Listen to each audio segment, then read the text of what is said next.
When I was a boy, I remember my grandma read the Winnie the Pooh books to me. But it was never enough, and she didn't read them all. We were lucky, once in a while, to watch Winnie the Pooh as a cartoon on TV, but those were also pretty uncommon. As I grew up to an adult, I began to realize just what kind of mixed feelings I had about Winnie the Pooh. Introduction. Hi, and welcome to the Les Paris Podcast, episode 321. These podcasts are an excellent way to practice extensive English listening and increase your listening vocabulary. This episode is about Winnie the Pooh. Famous. Winnie the Pooh has been famous for about 100 years now. Mr. Milne wrote his first book based on his experiences with his son Christopher.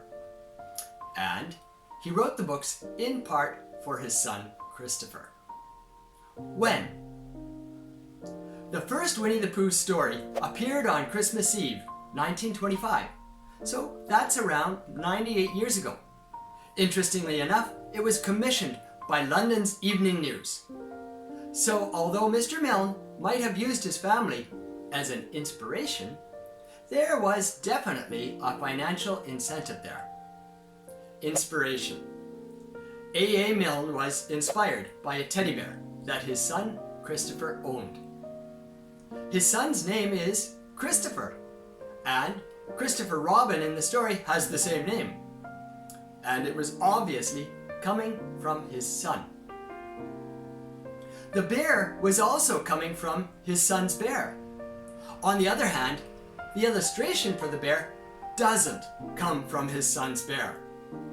It comes from the illustrator's son's bear.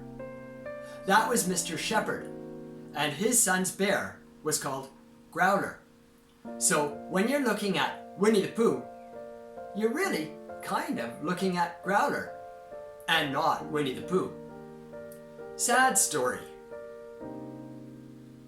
Winnie the Pooh is actually pretty sad because there's a lot of wistful points.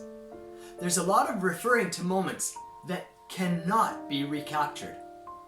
One such example is the chapter at the end of the book called The House at Pooh Corner. In fact, it is so sad that I almost found myself surprised when I was reading it aloud to my own sons. It inspires an almost inescapable, wistful longing for good things that can never be recovered. Sad real-life story. Then there's the whole situation with what happened between Mr. Milne and his son. What happened was, the story of Winnie the Pooh became an international bestseller of a sort. And then people wanted to read the real Christopher. And the result was, a lot of damage was done to Christopher. Unfortunately, Christopher never forgave his parents for that, and tried to never take any money from the Winnie the Pooh series. But it followed him throughout his whole life. Where is Pooh now? Winnie the Pooh continues to inspire and entertain people today with new stories and animations coming out. The original Pooh Bear can be found at the Polanski exhibition of the New York Public Library's treasures. It has gone through a lot of adventures, beginning from the original purchase at Harrods department store in London.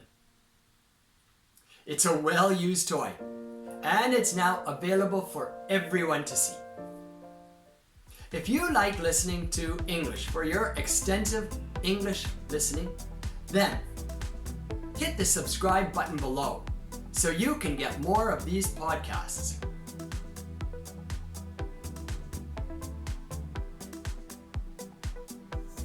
I'd love it if you made a comment below, too. Tell me how you feel about the Winnie the Pooh stories. Thanks for listening.